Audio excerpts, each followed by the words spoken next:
Hey guys, my name is Micah Watson and today I'll be telling you how to use the Corpus audio effect in Ableton Live.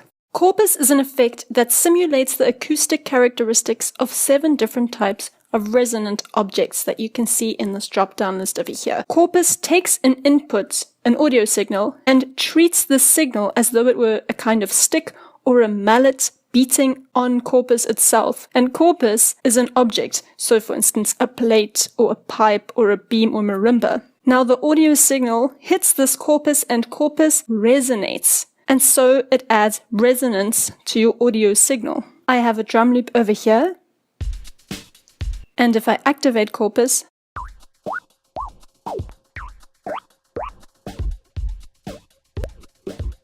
you can hear that based on what I choose, the drums have a kind of weird after effect. Now that example was quite drastic. I was using a sidechain and I'll explain how to do that shortly. So I'm going to explain to you this middle section over here where you choose your actual resonance type. I'll be explaining the LFO quickly. I'll briefly be telling you about these transpose functions as well as your filter and your sidechain, which you get by this triangle. I won't go into detail on all the things that we've covered repeatedly in past tutorials, for instance how a filter works and what an LFO does.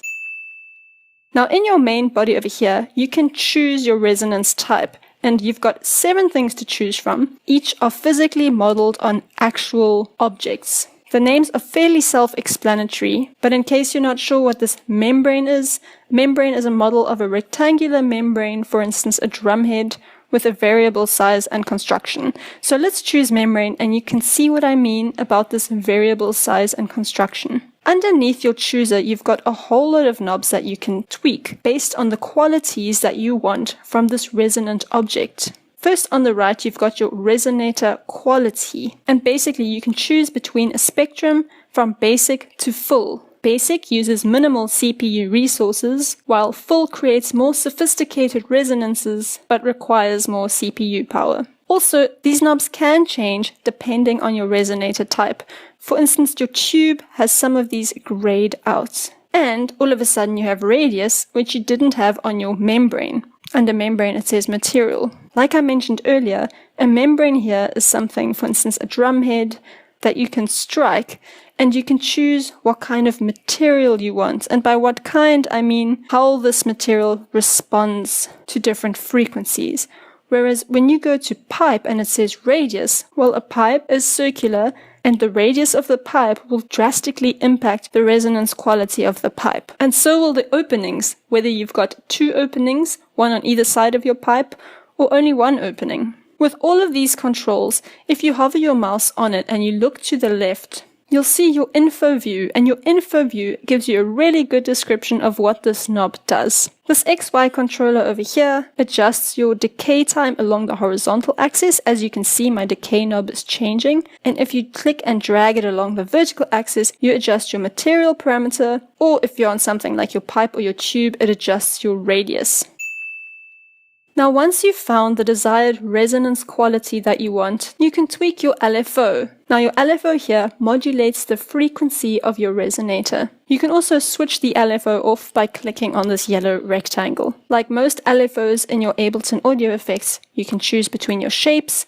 You can choose how drastic you want this LFO effect with your amount, and at 0 it does nothing. You can choose your rate in milliseconds, or if you've synced it with this icon, you can choose your rate in terms of beats that fall into your actual BPM. And then you've got your phase and your offset, which determines your wave relationship between your left and right speakers, whether the LFOs are in sync, whether they're offset, or whether they've got spin on them, which you only get in Hertz mode. So you've got your resonance type, you've got your LFO that's modulating the frequency, and you can also transpose. You can raise or lower the pitch, you can fine tune it, and you can adjust the spread, which detunes the 2 resonators relative to each other. Now you've got 2 resonators, one for each stereo channel, and if you add some spread, it basically widens the sound by making each resonator have a slightly altered pitch to the other one. And finally, Corpus has a filter that you can activate on the right by clicking on this yellow icon. You can click and drag on this yellow circle and change your filter, or you can click and drag on these rectangles or manually input a number with your keyboard. You can change your stereo width as well as your bleed, which mixes a portion of the unprocessed signal with the resonated signal. So in my case, the bleed would mix a portion of my drum sample and this membrane resonance. Then you've got your gain, which boosts or attenuates the level of the processed signal, and your dry wet knob, like all the other audio effects. Now let's go to the sidechain. On your audio effect title bar, go to the left and you've got a little triangle. Click on it to open your sidechain. Like the other Ableton audio effect sidechains, you can choose where to get your audio or your MIDI from. In this case, your sidechain only works with MIDI. I'm going to choose my MIDI from 2 operator, which is the track that's holding my MIDI clip. This is my track and this is my MIDI clip. Really basic. I've got 2 notes over here and then 1 note on each beat, and they're all only a semiquaver long or a 16th note.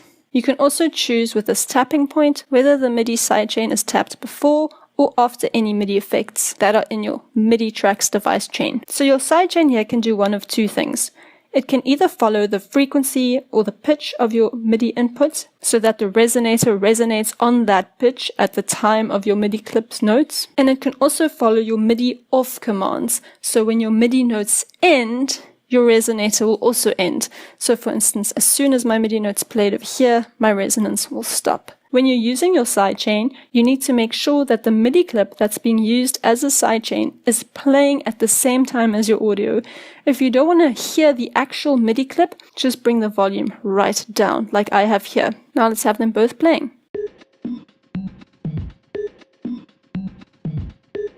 When you've got 2 MIDI notes playing at the same time, then this last or low switch determines whether or not to follow the highest MIDI line or the lowest MIDI line. Under last, the most recent or the highest MIDI note takes priority, and under low, the lowest one takes priority. So I've got 2 clips over here. The moment the highest one is taking priority, let's switch this to low.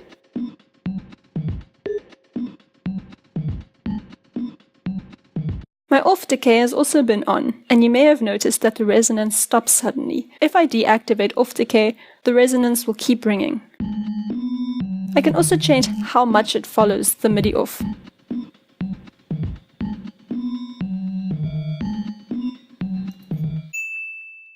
And that's the Corpus audio effect. You can use Corpus to give your bass some really deep low end. If you want a tutorial on that, please let me know. You can also use it to give your drums very subtle effects. Thanks for watching, guys and girls. I'm doing a tutorial like this for all of the audio effects in Ableton Live, so if you're interested in that, please hit subscribe, and I will see you in the next one.